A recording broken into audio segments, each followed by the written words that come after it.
አለው ስምሽ? ስመኝ ገብሩ። ስመኝ ገብሩ እና እንትና ነረስታ ስመኝ ገብሩ ስመኝ ገብሩ ይሄው መጣልኝ። ይሄው እሱ ነው የዝምታ አባራሪ፣ እሱ ነው የህኩቶቼ እረኛ፣ የሰላሞቼ እመቤት። የሰላሞቼ እመቤት ወንድ ነው ካራክተር። እሱ ነው አይኑ ውስጥ ጣት አለ ይጫወተኛል፣ ጣት ውስጥ አይን አለ ያባብለኛል። ይሄ ትወና አይደለም፣ ይሄ ግጥም ነው። ይሄ ግጥም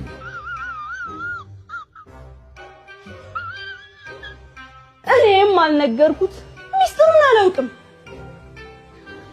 እየመጣ ብቻ ይጫወተኛል። ወደዚህ እንቅስቃሴው ለምንድን ነው? ለዝፈን ምክንያት ነው።